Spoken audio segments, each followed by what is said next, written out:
Welcome to the Second Reading Podcast from the University of Texas at Austin. The Republicans were in the Democratic Party because there was only one party. So I tell people on a regular basis, there is still a land of opportunity in America. It's called Texas. The problem is, these departures from the Constitution, they have become the norm. At what point must a female senator raise her hand or her voice to be recognized over the male colleagues in the room?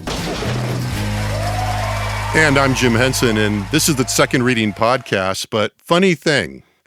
So it's Thursday afternoon, about 4 o'clock. We came into the studio a little before 2, started recording the podcast, talking about whether the Democrats were going to come back, whether they weren't going to come back. We talked mostly in the podcast, Josh Blank and I, about implications, what was at play, walked back up to my office after recording that podcast, and the Democrats had come back. So it goes. You know, you win some, you lose some when you record later in the day, I guess, or don't pay attention to what's happening the next day. We knew was going to happen, that they were going to do a check on Friday. So what you're about to hear, I think, still has a lot of decomposition of what's been going on and what the story is.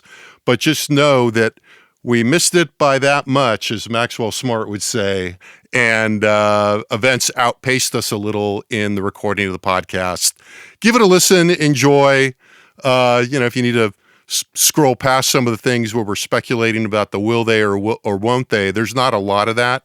But we got caught up and we got caught by events and timing, but I hope you enjoy it anyway. And welcome back to the Second Reading Podcast. We're back. I'm Jim Henson, director of the Texas Politics Project at the University of Texas at Austin.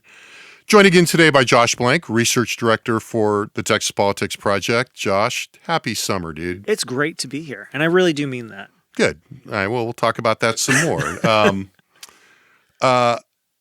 Okay, so we've been on an intermittent summer podcast schedule. I mean, a few people have even noticed. Yeah, I was saying more people have given me guff than I would have thought, by which I mean like a few. Right, exactly. We've been gone a bit. I mean, briefly on this absence, we agreed to teach one of the very large online Intro to U.S. and Texas courses in the fall semester here at UT, which begins on August 25th. Okay. You can't see Josh quivering a little bit over here.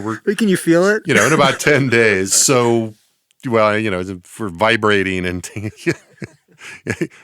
almost in harmony, maybe. We have been hard at work all summer long building this course. I keep telling people, and yes, I'm spending a lot of time working. I realize I'm not mining coal or anything. But, it's been a lot of work. We're spinning this online asynchronous course up. For the first time we've taught it together, first time Josh taught it, first time I've taught it in quite a while. So, and we're needing, because of the format of the course, the online delivery, we're going to have about 1,000 students in the course. We need to do a lot of work ahead of time. So we're doing this part that everybody thinks about. We say, you teach course. We're writing lectures and decks and gathering material and figuring out. But it's also, a lot of construction, building administrative process, course design, et cetera. So, on the past summers, to be fair, we've taken off some time from the pod for R&R. I just want to say this hasn't been the case. I'm laugh crying over here. I'm just expressing myself, I guess. And, and this is also, we've gone pretty dark, been laying pretty low. That's part of the reason, if you're someone who's been trying to get hold of us for media or other things, same applies. I'll apologize ahead of time. I think I've been able to write most people back saying, sorry, just don't have time. And, we also have not wanted to do hot takes, so we'll talk about that in a minute. Which brings us to the dominant big story in Texas, and that is The Hunting Wives on Amazon. Yes, The Hunting Wives. If you haven't watched The Hunting Wives, Dermot Mulroney is looking to challenge Abbott from the right. There's all kinds of things going on in the East Texas exurbs. Right? Not really a show to watch with the fam. Show. If any of you are watching this, you know what I mean. It's a little bit of a hate watch. But anyway, I jest. But I am interested in the accumulation of Texas media representations. We've got The Hunting Wives. We've got Landman, which I think I've joked on here, or Landman as I call it. Lemon. But anyway, That is really right up your alley, though. I mean, there's a point, well, like I said, the collection of Texas yeah. Don't get me going on the hunting wives. But it's a sign that that's kind of the thing, sort of what I've needed as we've been, the way this summer has gone is, something pretty trashy. All right. Anyway, so the real dominant story of the day in Texas, which at various times over the last month or so has also been one of the top national news stories, is, of course, the mid-century redistricting effort instigated by pressure from the White House and how it's intertwined with the special session called by Governor Abbott, which began on July 21st. I think the last time we did a podcast, we were looking at the agenda, and that was all said, and we knew the redistricting was coming, and there was talk of the walkout at the time, et cetera, et cetera. Now, we could start a million different places. I think we decided jointly, despite a request from one of our listeners, to probably not go back and explain the entire timeline here or try to recap. If you're listening, you're probably reading a lot. In short, Governor Abbott called a special session, had this big agenda. It was set to begin on July 21st. Democrats in the House fled the state, or some number of them, and that number has fluctuated a little bit, but enough to break quorum, and they have dispersed to a few different places. Some have been moving around a little bit, mostly in Chicago, but little bunches making forays into California, New York, a couple other places, I think. And so since then, it's been a matter of the Senate doing its Senate thing. Giving the House some downward casts, both down and side eye. Yeah, right across and down. Can you give somebody side eye and look down at them at the same time? I guess if you turn your head, but it hurts. Kind of hurts my skull. But I think that's kind of what's going on. Yeah. I think it's a fair characterization. So the Senate has been marching through the special agenda items to some extent. And interestingly enough, something that had been kind of buried a little bit, and that we were just talking about this in another context offline the other day. Things got pretty hot again. Have gotten pretty hot again on the THC thing. Yeah. In fact, in part because the House doesn't do anything, nothing else. Well, the House has had some committee hearings and stuff. Yeah, I mean, that's the thing. I mean, and sort of in this, it's interesting in the sense that obviously everybody's sort of focused on the Democrats, they're focused on Abbott, they're focused on, Trump's role in this. Right. And then, it's sort of like, well, here comes Dan Patrick. Hey, I matter too. And it's like, we're going to keep doing what we're going to do and then, create some cover, This is pretty, shooting fish in a barrel for Lieutenant Governor. After a little kind of a rocky end of the session, this kind of breaks his way a little bit to some extent, right? I think so. And, meanwhile, the House has been meeting periodically, trying to see if there's going to be a quorum, which there has not been. And this week there were they met on Tuesday, and we counted 95 members present. Right. Had 95 people there, including a small handful of Democrats, and we'll come to that in a sec. But, to step back, I mean, as we were talking about this, there's just a fascinating mixture of both predictability in some ways. And I think it's a little bit off message, but it's just that the things that are predictable are not that interesting, but also a huge amount of uncertainty coming from any number. I mean, there's an inherent uncertainty. When you break quorum, folks scatter, they leave state. Yeah. You're trying to figure out who's going to come back, who's not, and you don't know what's going on. They're gone, and, they're communicating selectively. But also, I mean, you were talking about the kind of intertwining of kind of the political and the legal, or the institutional and the political, or these kind of intertwined things that are making this difficult. And you were talking a lot about the state level. I think it's true in terms of the federal stuff that is at play here too. Mm-hmm. Yeah, I mean, I think what's interesting watching, the part of the reason that I think we've both been resistant to make a hot take here, or even honestly to respond to some reasonable questions, is because of the fact that there's sort of two things going on. And on the one hand, there's the politics of this, which is always there. And, hey, we talk about politics, no problem, just observing it, right?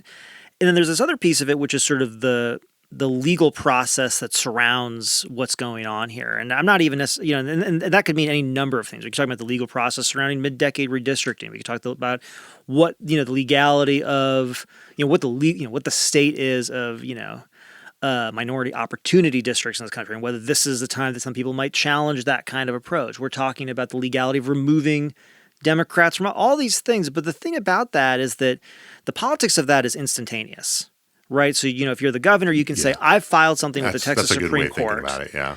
The legal process is slow. Not. Right? Exactly. Not instantaneous. It's not instantaneous. And especially with some of the issues that we're talking about here, which honestly, at 30,000 feet, and again, we've been doing a course on intro government constitutions. We've been thinking about this. Yeah. Lucky you all. 'Cause Lucky, you're gonna get ready. There's going to be a lot of bleed through. Let me take my watch off here. Hold on. But basically, if you think about it, there's a lot of intergovernmental stuff going on here. A lot of questions here about, if you just take a step back, can the executive, let me rephrase this. Does the executive branch, whether the governor or the attorney general, who are both part of the executive branch, separately elected here in Texas, does it have any role to play in removing members of the legislative branch? Pretty unlikely historically from a constitutional perspective. People weren't really worried about runaway power from individual legislators or worried about kings, executive authority, that kind of stuff. Well, or, Northern Republicans. To the point of the Texas Constitution. Yeah. Right. And so, one, there's that piece of it. There's the fact that he's now, the executive branch is asking the judicial branch to step in and essentially engage in the affairs of the legislative branch. And I should point out the Texas Constitution clearly lays out that there is a way to remove members from office, and it's through the legislative branch. The legislative branch has the power to remove its own members. And not surprisingly, if again, quick Gov 101, separation of powers here, not surprisingly, the legislative branch does. Not surprising, the framers of these constitutions did not give power to the other branches to remove members very easily from each other, and specifically from the legislative branch. Right. It was not, it's not accidental. Right. That there wasn't a lot of constitutional precedent cited in the governor's move on this and his filings with the court. Now, particularly, trying to remove Gene Wu specifically. Right, and we'll probably come back to that. Head of the Democratic We'll caucus. probably come back to that, but putting out a press release along with a filing with the Texas Supreme Court, which is an interesting place to do that. It generates headlines. It generates a lot of questions about, can the governor remove it? And the answer is we don't know. We don't think so. But ultimately, the courts are going to decide, and that's going to be a slow process. And this gets back to that whole, what do we expect the courts are going to do here? And that's kind of at least to my mind, that's one of the big questions of the sort of the two big questions that I have kind of in terms of understanding this. But the problem is that I think, in just sort of a natural news cycle sense, we see an action that looks like it's going to have some kind of legal consequence, but you got to take a step back and say, one, maybe not, and two, even if it does actually, let's say, kickstart a legal process, that process is going to take usually at a minimum weeks. Right. So that's something I think, just in and of itself, is at least on my side, I think for you too, is led me to be a little bit reticent to comment on the daily maneuverings here because of the fact that honestly, there's a clear disjuncture between, I think, the politics as they're being couched in certain sort of legal maneuvers on the one hand, right, and the reality of the way that the legal process is going to play out on the other. Well, and I think, and what's interesting to me, to spin off of that at both, you can look at this at the state level, you can look at it at the national level, which is the way that, part of the gray area here is how the players in these executive versus judicial branch kind of bumps, how much is baked in, who's anticipating what. I mean, for example, when the governor did ask the Supreme Court, the Texas Supreme Court, to, rule on his, effort to remove Gene Wu, he asked, and I'd like you to, chop. Right. I'd like you to get back to me right away. And the court was like, yeah, we'll have a hearing in a couple of weeks. And by the way, that couple of weeks is kind of after this special session that's going right now will be over. Yeah. And, and then now we're in this, to bring us up to where we are today, which is a good way of, sort of updating that is, and now in the wake of that ruling, and I'm not, right. Sequencing is not causality. No. Then there's a lot of moving parts, which is kind of one of the things we're inherently talking about here. But, and now, so now Democrats didn't show up again on Tuesday, as we were saying. And, memo went out yesterday, from Speaker Burrows following a meeting between the big three, Governor, Lieutenant Governor, Speaker of the House, which said, okay, here's the plan. The House is going to, both houses are going to convene on Friday morning. I believe the House comes in at 10 tomorrow. Meaning we have to be extra careful what we're saying here now. House comes in tomorrow at 10, And if there's not a quorum, then they're going to adjourn, sine die. The governor will call another session, immediately after, and they will, the House members were instructed to be ready to show up on Saturday. Right. Right. But that resets the clock Yeah. for the Democrats for obvious political reasons that Yeah. we were talking about before we came on, but puts more pressure on the Democrats. Don't have to over elaborate that. I don't think. Well, it puts more pressure on the Democrat on the back end. I mean, on the front end, it's also a quick test. I mean, in the sense it's of a collective action test. Yeah, it's right? and that's the other big question. I'll drop it out real quick when we come back at some Yeah. point. But ultimately, I mean, one of the other difficult questions to answer that a lot of people have been sort of throwing in our direction is, well, what's the end game for Democrats, or what's the strategy? And the point I always keep saying is like, look, the idea that you can say that the Democrats have a unified singular strategy when you've got 50, 51, 52 Right. people off in different states with really honestly different potential theories of the case and what a win looks like here is Different incentive structures. And so I can't say what the Democratic endgame is other than maybe to try to push off the calendar so far that this kind of falls off a cliff. But that, as we'll get to, may work, may not. Right. But the other side is the main point here is that we don't know. And so the real question is, what does the Democratic resolve look like? There's a collective action problem here. When do the Right. costs for some people or enough people feel like it? And I think, the last time we saw this, we saw that, once they kind of, at least last time, it seemed like once they got through one special session where the Democrats had delayed it and they said, okay, well, now we're going to do another one. It was clear that at least some members in the coalition said, well, I fought the good fight, but they're just going to keep doing this, and now I'm coming back. Now, look, that's not saying that this is the same thing this time. But what it's saying is, I think by doing that, you're testing it. Well, yeah, right. On the Republican side. Yeah, I mean, it's just whether it's again, uncertainty. Yeah. It's certainly a benefit of this decision Mm-hmm. that you get to reset the clock and look for weaknesses. Yep.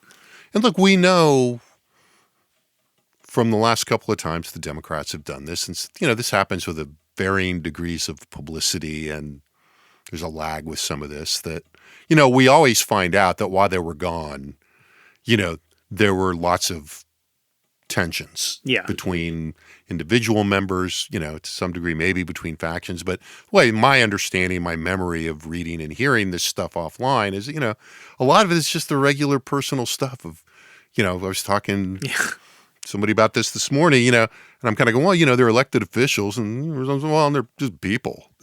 Yeah. Well, I mean, this is it's an inherently stressful situation. You've got the financial pressures that is that is out there and unresolved. And so all of that is going on. And I would just say, just to close out that larger point there, I mean, I think the way that, when you were sort of unspooling the uncertainty there, I mean, and the question about, well, what's the longer timeline here? Right. That plays into, the scenario in which, at this point, and given the degree of investment and who's got leverage here, if you're a betting person, I wouldn't bet on when, but I think you have to bet that, by hook or by crook, those maps will get passed at some point. Yeah. It's not a sure thing, but that's the odds on. So why don't you, because I agree with you. So and I think I agree for a lot of similar reasons. So why don't you lay out, what the major contributing factors are to that bet? Well, I mean, I just think, you kind of, in a way, you walked right up to it before, which is we know in the past that this is always the question about a quorum break. Right. What is the end game? Yeah. I mean, the thing, the quorum break does not restore the lack of leverage you have in the chamber that led you to leave to begin with. Right. It enables more opportunities for cultivating allies. That seems to be working better this time than it ever has worked in terms of the national politics. Right. That's context. Yeah. But at the end of the day, I love that. I was thinking about this. People have asked oftentimes, well, if Abbott just calls special session after, this is for a different context. If he calls special session after special session after special session and they don't do what he wants, what's the consequence? And I said, well, the only consequence besides, the agenda not being passed is that eventually the governor looks weak. And that's just to say, sometimes exercising what political power you have is not necessarily a sign of strength. I mean, to your point, this is the only path. And then I think the other piece to your point that I would add to the sort of the why is that the most likely outcome is that, really the end game here is not, Republicans decide they don't want to redistrict. Right. Right.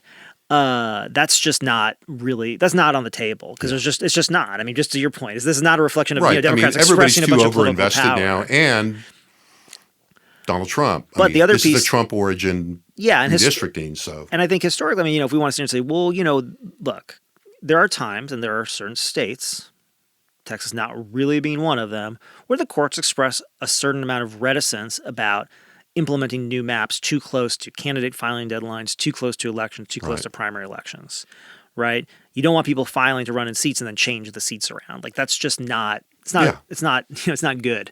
But here's the thing too. We've also seen the courts in Texas pretty willing in the face of new maps to bump back those election dates. Well, that's where I was going to go with that. That's why I thought you were going to go. And as you recall, the most sort of famous of this recently is, of course, Ted Cruz and David Dewhurst.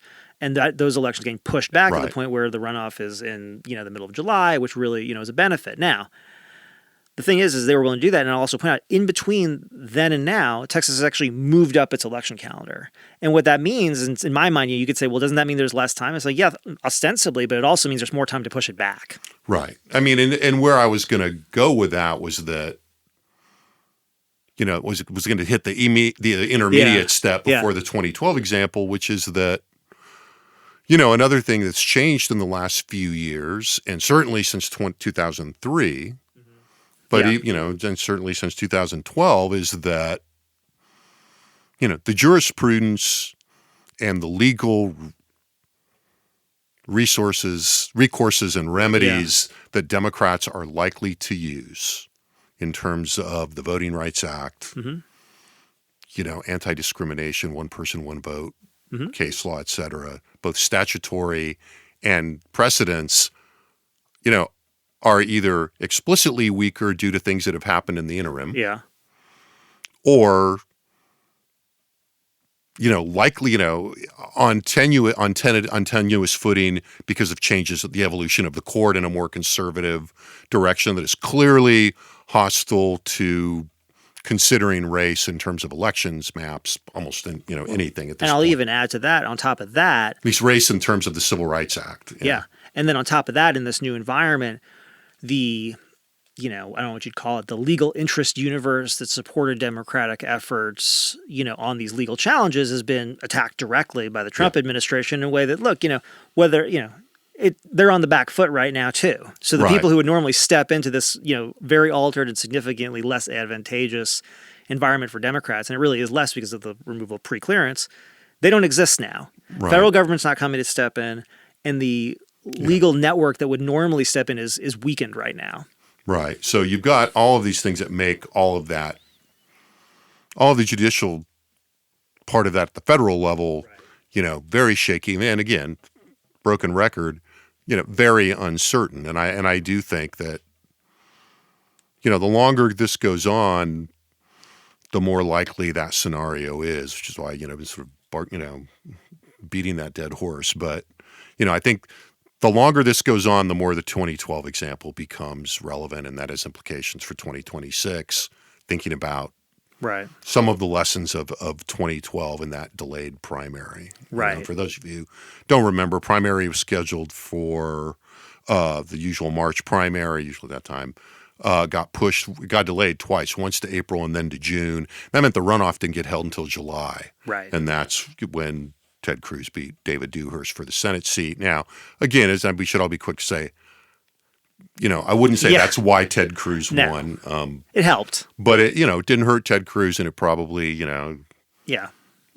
actively hurt somebody that was already pretty seriously wounded at that point in that race in David Dewhurst. Right.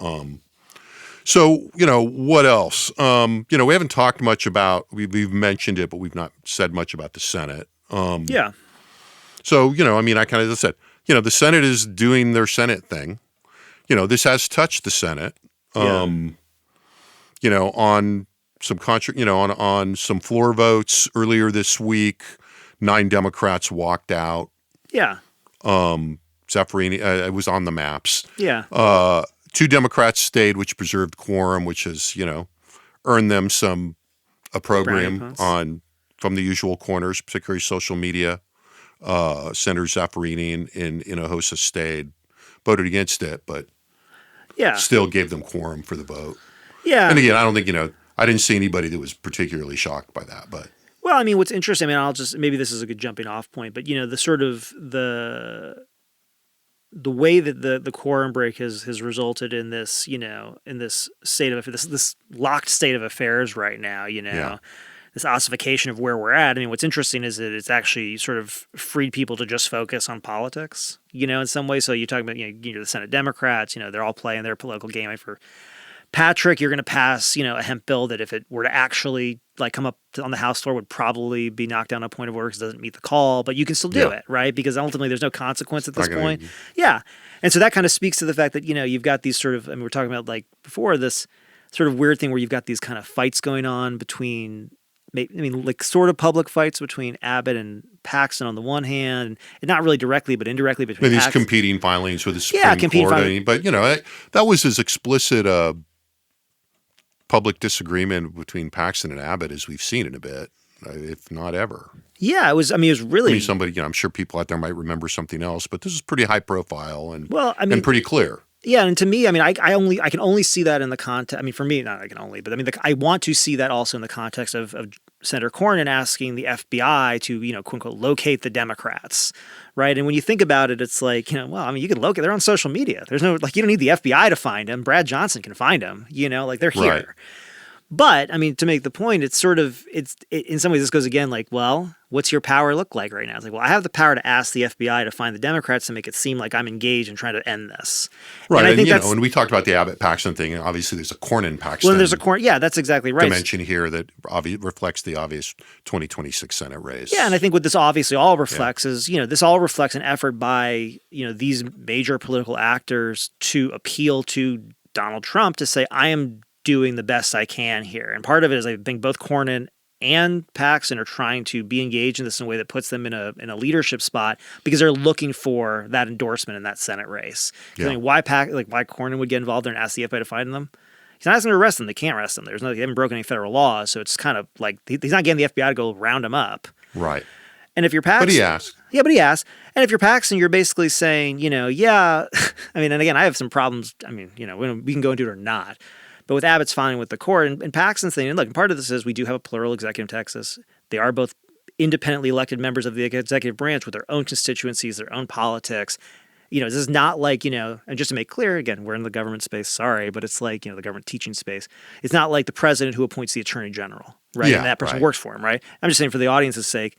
And so, they're doing their own thing here, but also, this is very clearly Paxton trying to kind of put his elbows out and say, hey, whoa. I'm the one who's responsible for the law enforcement here, Yeah, and look, there's some history there. We said there's not been and look, Abbott is very good at maneuvering as he's going to maneuver and minimizing the open friction, particularly with, the darlings of the favorites of the quote unquote grassroots groups. Yeah. I kind of have objections to that, but Republican primary voter base. Yeah. Fair enough. Yeah, you're right, though. he hasn't had much. He's avoided a lot of friction with Paxton, and Paxton has not made it easy. Well, and look, and he's, he's had a decade of contending with a very powerful and popular lieutenant governor. Right.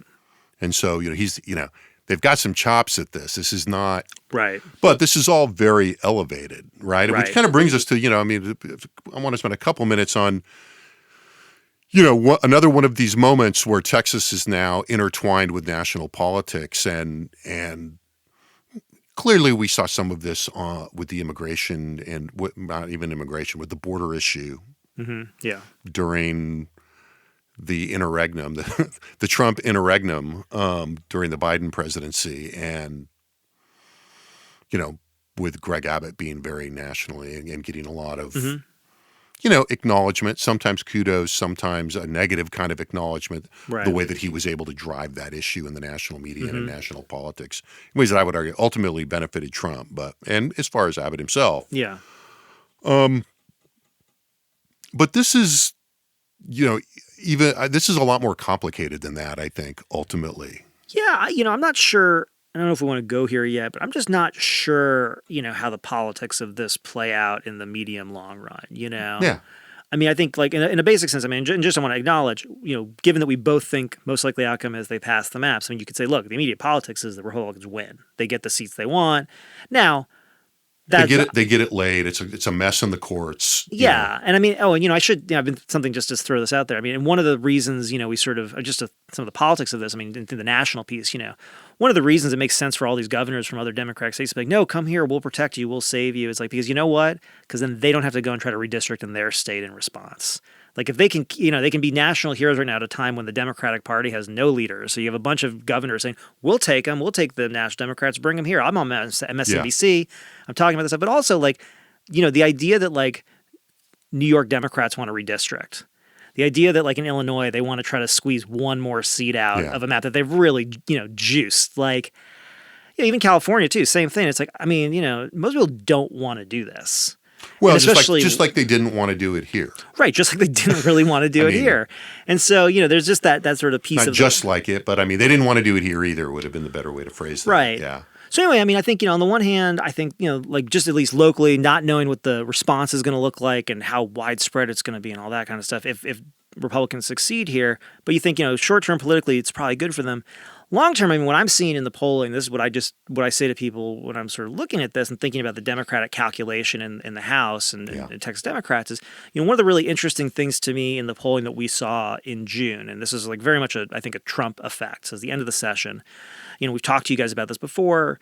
When we ask what's the most important problem facing the country, we normally talk about Republicans and immigration and all that stuff. And we talk about Democrats, we say, without doubt, without fail, multiple times, there's like 6 or 8 issues that we need to like combine together till we get the same number of Democrats as, who basically equal the number of Republicans who focus on immigration borders. So what do I mean? Like Democrats, what's the most important problem? It's climate change, it's gun control, it's education, it's abortion, healthcare, on and on and on.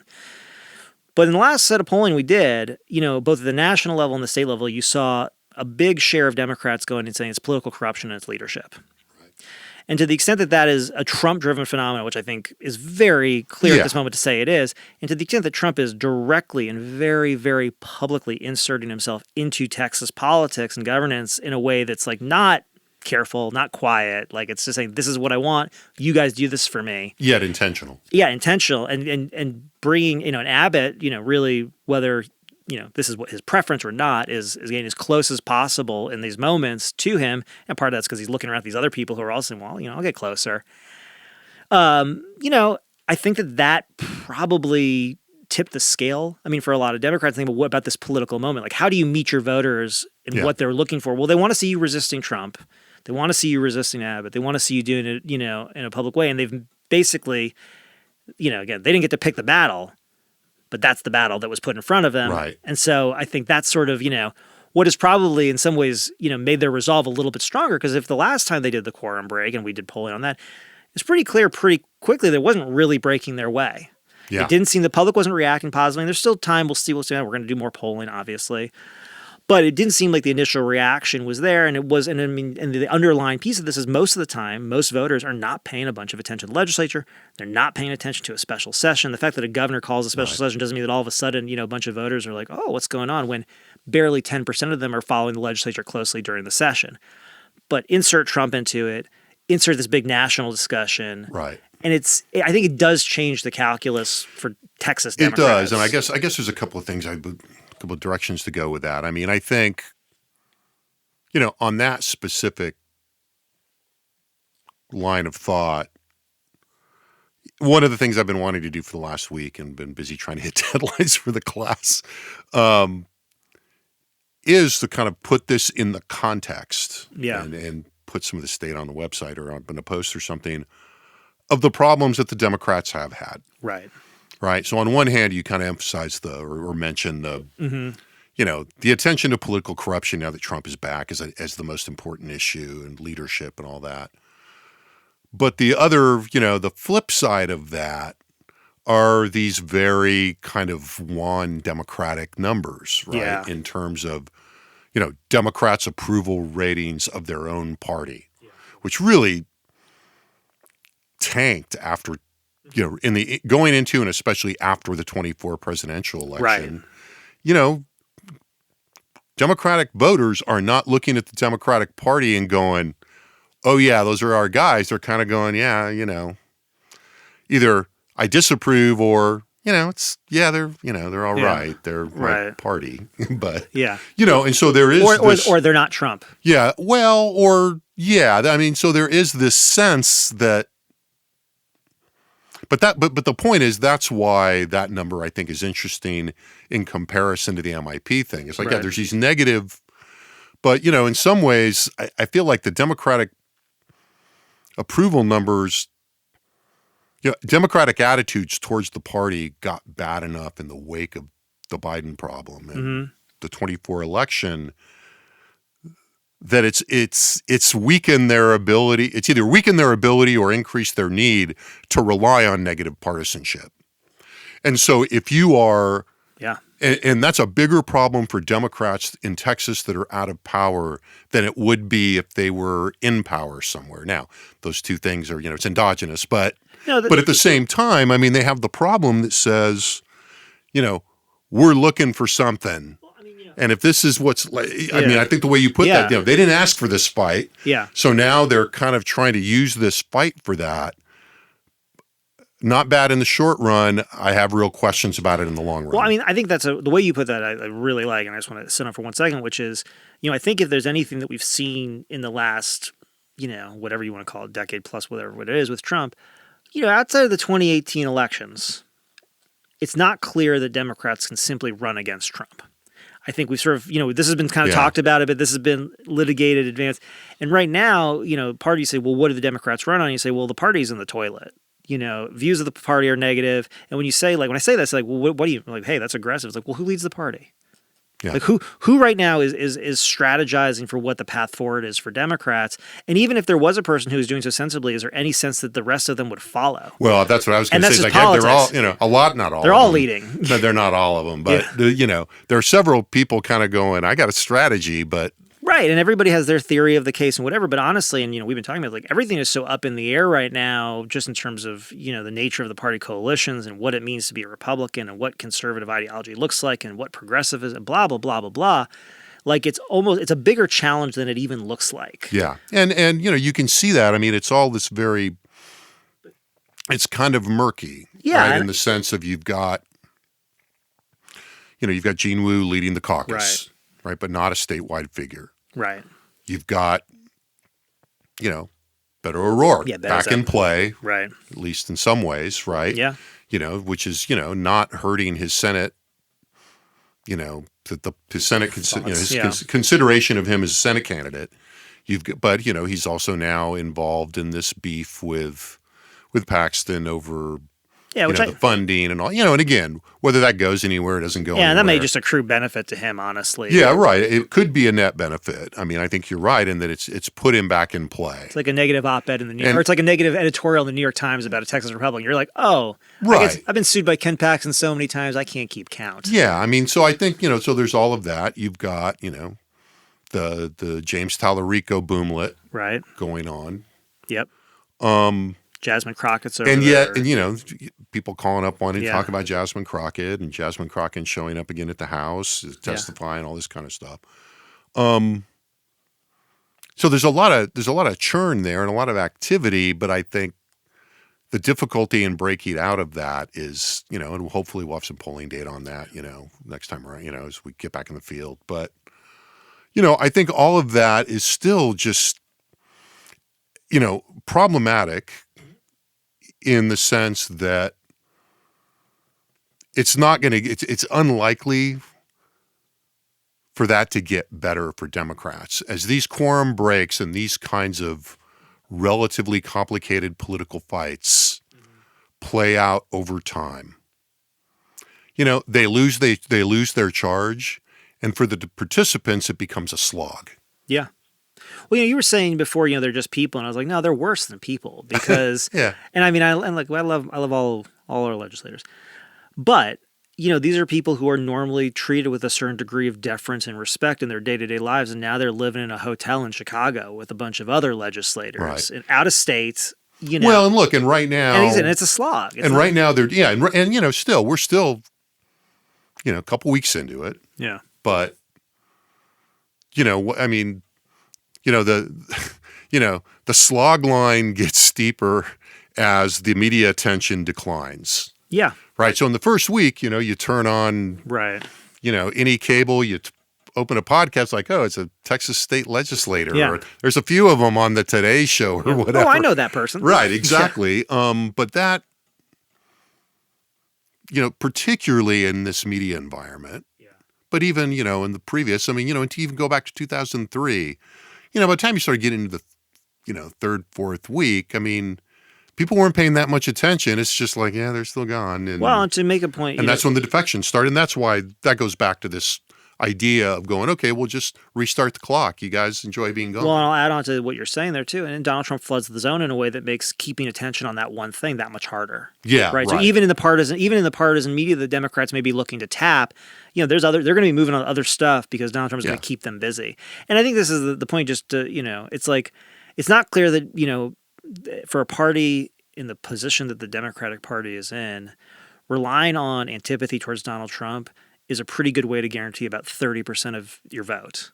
But that's not enough. Right. And the thing is like... Because enthusiasm for him guarantees him about 30% of the vote. Right. And then he's actually doing things that are meeting the desires of his potential voters, and ultimately he's putting Democrats on the back foot on most things. And so, it's a pretty long, it's a climb, and that's the thing that sort of is interesting to see how that's going to play out. And that's why I say, how does this play out? Well, going back to the politics of it, I think long run, not great for Texas Democrats right now. Having said that, we'll see. I do think, it is interesting how much, the focus is on the rules. A mid-decade redistricting is interesting. And and the other piece that all of this has been, kind of mentioning is like, and we talked about this, I think, the last time we were here, which was a long time ago, is, while the Republican map, if and when passed, is likely to produce the results that it intends to produce, there's no guarantee it will continue to produce those results going forward. Yeah, but I think we said this, in which, Donald Trump doesn't give, two flips about. He's not going to be running for re-election. So. Right. This is a, short to medium term play for him. Along the lines of what you're talking about, two things. I want to close out with to some degree what has been predictable. I think there's something about started there. These circumstances always go, all the fizz, or as my wife would say, the shiny objects, right? Yeah. A lot of shiny objects here because of the uncertainty. But we can't leave the democratic dilemmas. Actually, this is why I thought about this. The transition into the predictable is the last beat that we could hit, or the last, another beat on the democratic conflict. And that's the way that the Lloyd Doggett, Greg Casar, having been pitted each other, in the way that the maps are drawn. So everybody listens to this but just in case, they basically redrew the Austin area maps, which, had, I think in some ways kind of surprisingly in 2020, in the last redistricting, had been relatively, or at least comparatively non-provocative with Austin. So you had an East Austin district that was good for Greg Casar. You had Lloyd Doggett kind of reconsolidated to some degree in a predominantly Austin district. Now the Casar district has been redrawn to be plus 10 or something, a Republican district. And, Doggett's district remains, even an even stronger Dem district because he's absorbed some of the Casar voters and et cetera. Right. So, early on in this, we were, and it was interesting. You and I both commented on it offline. It was like, Doggett and Casar were appearing together, which politically made all the sense in the world. Well, that was then and this is now.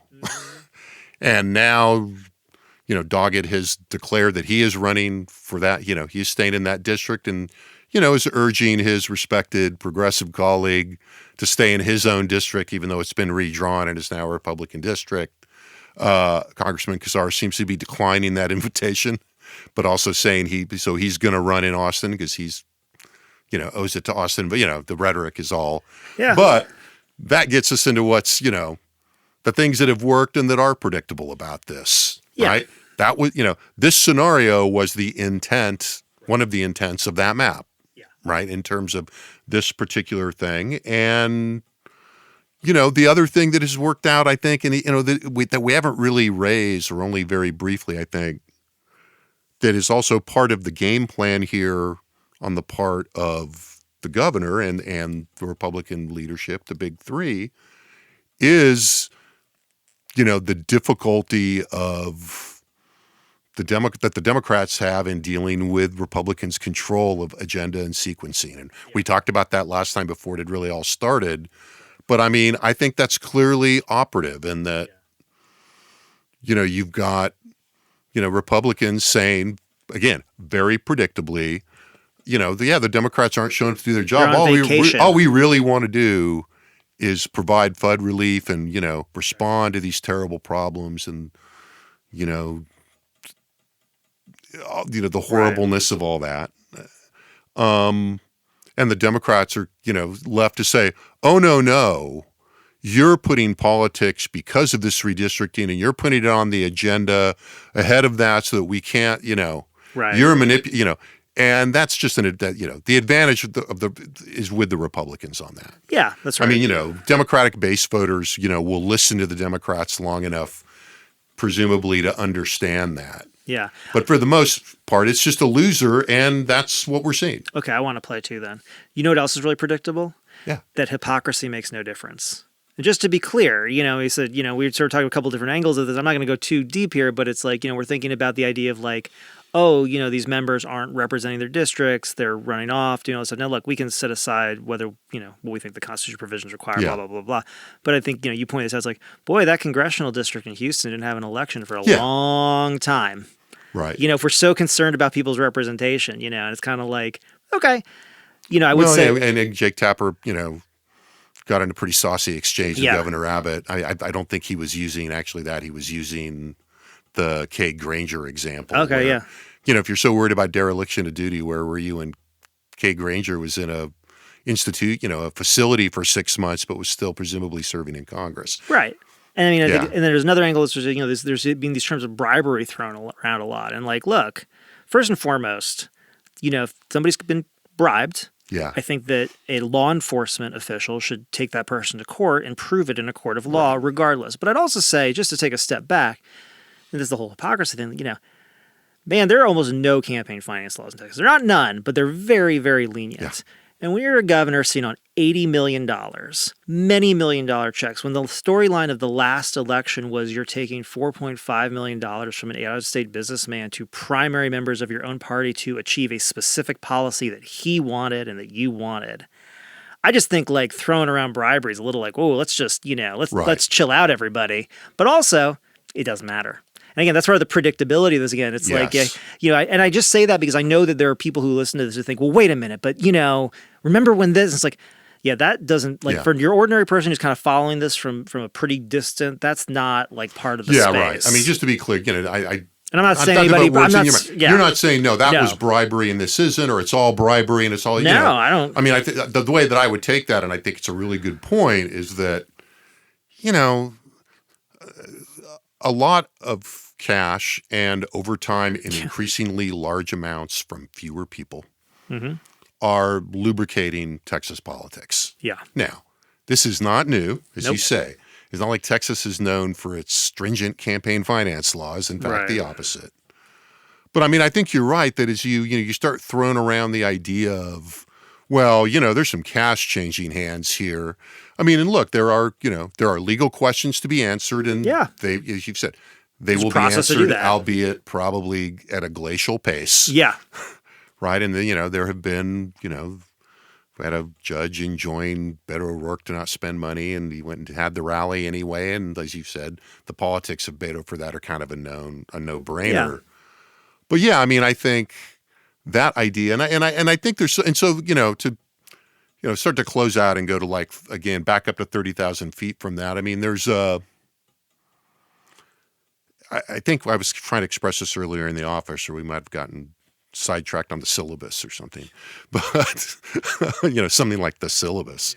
But there's a sense in which all the attention on this and the pressure and the churn that it's creating does throw up opportunities to go, oh, so that's kind of where we are right now and how these institutions are relating to each other. The back and forth between Abbott and Paxson on one hand and the court, the Texas Supreme Court clearly kind of going, oh yeah, no, we're going to do this on our own pace, like after the special session's over there. Well, no, the special session's going to be going. So now what are you going to do? Right. The degree to which, the balance of power between the different branches has shifted in the state, and has been in a state of flux. At the national level, this whole, at a more small beans, small beer kind of level, this ongoing thing about, well, how nationalized are politics in Texas? Well, right now, pretty damn pretty driven by yeah, national politics and by, what Donald Trump wants. right. Right. And so there's all these things that these kind of moments of crisis kind of flush out. Right. Because, you get a break in the routine and you get people trying to press the boundaries, and that brings out where the boundaries have moved. Yeah. Yeah. And I think, and that's the other thing too. And when you start pushing that stuff, one of the questions you ask yourself, and one of the things I think, we're trying to be, cognizant and cautious about is like, well, so what would be the consequence of that? It's like, so if a court found that Gene Wu was being bribed and, clarified what these laws look like, what would be the implication for other Texas lawmakers, you know? Because, it's sort of, it does raise, to your point, it's like, if representation is so important within some sort of timely manner, what does that say about the governor's ability to just sort of delay a special election for months and months? So these questions, again, does this matter in an immediate sense? Does it matter for 2026 in terms of like answering these big picture questions? No, but for people like us who are watching this long-term trajectory and seeing the way these things are shaking out, this is a really, not to overuse it, but sort of a pregnant moment, sort of think about, I'm really waiting to see how does the judiciary respond? Because on the one hand, in a traditional sense, they would say, hey, look, this is a political question. The Constitution is very clear. Bye. But most of these justices have been appointed by Abbott in a very predictable pattern and fashion. And have run or will have to run in Republican primaries. In which he has enough money, if he were so inclined, to swamp them. And you say, well, he could do that. And remember, we saw a precedent, not for the Supreme Court, but in the last Republican primary cycle, Ken Paxton very quietly and effectively intervened in some judicial races and had an impact. Right, exactly. And that is not lost on anybody. So there's another institutional piece like, this is that whole popular election of judges thing. Right. Is this more democratic? So is this a separation of powers if they're all elected by the same? What is, what are we really, really getting with that? We will see. I sort of, my informal straw polling suggests that nobody really thinks they're going to get enough Democrats to show up tomorrow and that they will not make quorum tomorrow. Now, by the time you hear this, that may prove to be wrong. We know that, we did a count before we came up here. There were, 7 Democrats that, were in the chamber on that 95 count. And interestingly, and I don't know what the exact number is, and I'm not, sure who does, but there are some number of Democrats that have not been showing up, but that we think are still in the state. Right. And so there is a little bit of an X factor here. I don't think it's big. Well, I do want to point something. Let me just throw something out there, just because I know like we get to the end of this and we're saying, well, nothing matters. And I wasn't saying that. You said that. I didn't. No. And I'm saying, but there's sort of I think that people can kind of come away with that sort of, thing. And I think, one of the things that strikes me is I do believe, from where I sit and the sort of things I look at, if it were the case that, the FBI or the ATF or some federal law enforcement agent, let's see, were to start arresting Democrats based on civil warrants in Texas and another state to return them, that might escalate the attention of this. And similarly, I think, to your point, I think that, there are Republicans who know where their colleagues are in the state. I think there's probably a reticence to send state troopers to their home and drag them in if they can help it, especially if they're not going to make a quorum with it. Right. And even if they were, the idea of dragging politicians, ostensibly, and they could claim, expressing their First Amendment rights to the Capitol that's a wild Yeah. card, and I think people are kind of avoiding that. When you go serve these civil warrants, are you gonna hook? Are you gonna put handcuffs on people? Exactly. And then What if they're civilly perp walk 'em civilly into the disobedient? house. What if they drag their legs? Like, is that what we're doing? Yeah, and some of these members are elderly. Exactly. There's just a lot of The optics of that are very, very bad. Right. They're very bad, but I would also say that one of the notes I had here we haven't touched on. I mean, this is one of those 30,000, where not to be overly self-serving a little bit, I mean, I try to stay away from the prediction piece, although it's tempting. Yeah. But like, what is this showing us, right? What can we kind of learn that we wouldn't see if this wasn't going on, or what does it push to the foreground anyway? And the erosion of discourse and norms that has been evident in moments of this fight have been pretty striking. Yeah. And, look, there's no point being that coy about it. I mean, it got a lot of coverage. I mean, you had Mays Middleton posting that, is asking if Gene Wu was in China. And then when he got criticized for it, doubling down and making some other kind of, ethnic slur, of some, ethnic cultural slur. And, I will tell you that if you're not spending that as much time on social media anymore, and I'm spending less, but if you go on X and look at the responses to the Middleton thing, he was not, on balance, I doubt that the people that are engaging in that kind of communication strategy are getting any kind of negative feedback. Right. Right? If anything, they're going, well, that's pretty good. Yeah. That worked for me. And so, that's the one thing I say is that, we're seeing, this whole thing about these moments pushing boundaries.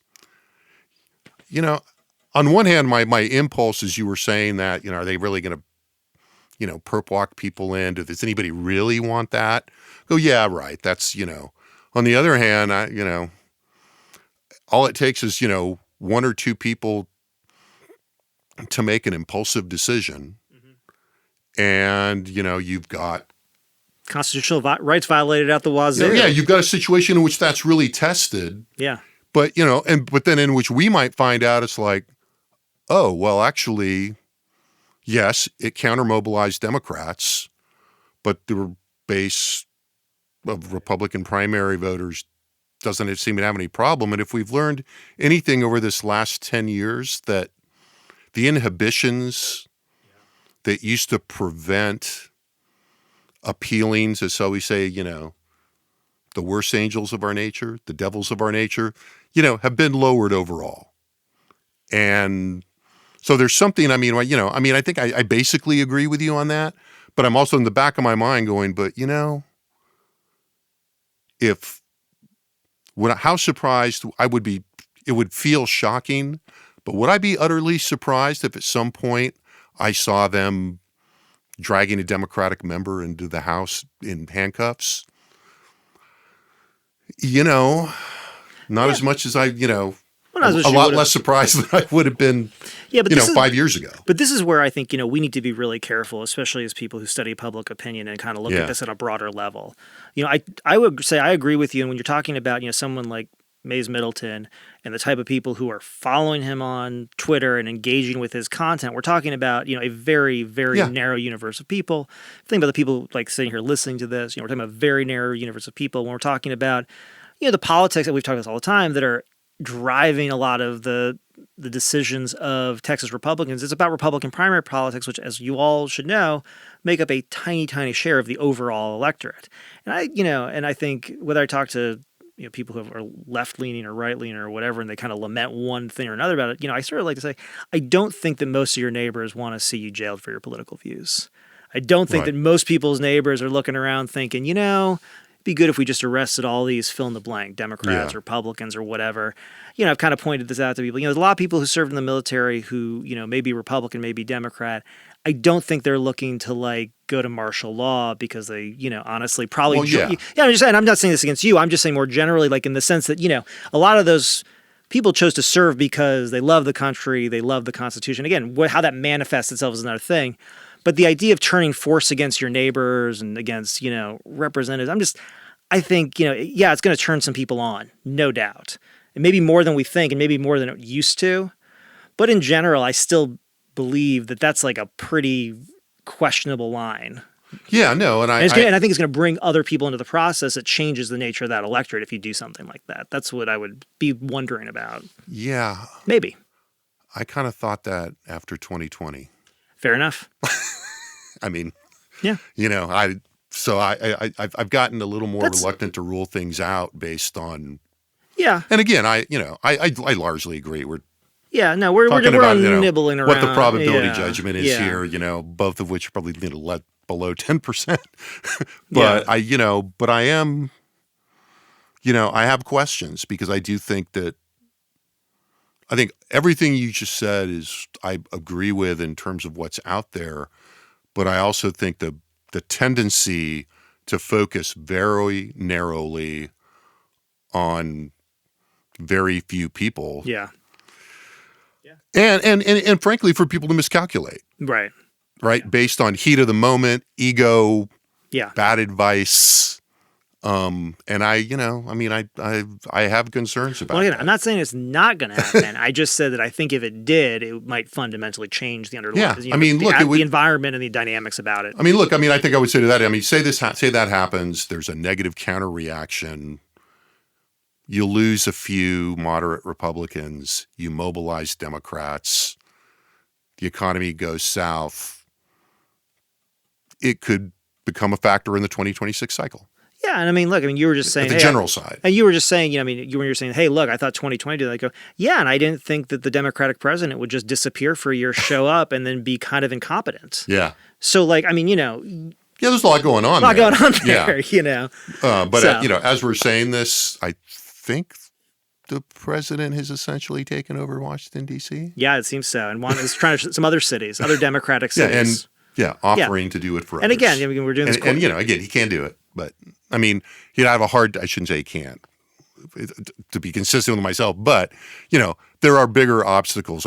Taking over D.C. from the position, given the charter and all that, is it's different. But just the fact that they're threatening is something. Well, that really is like, what year is it? Like 1802. Yeah. It's like, so can the executive mobilize the militia of Virginia? Yeah.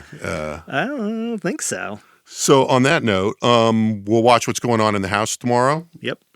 And I think we may actually be able to get it together for a podcast again, do 2 in a row next week, but we'll see. Hey, hope springs eternal. Yeah. All right. That'll be the Friday before class starts. So with that, as always, lots of content, data. We made indirect reference to some of those Democratic numbers. You can find that at our website at texaspolitics.utexas.edu. Thank you for listening. Thanks to our excellent production team in the Dev Studio in the College of Liberal Arts here at UT Austin, getting ready for another semester. Thanks to Josh for being here. And we'll be back soon, and maybe even next week, with another Second Reading podcast.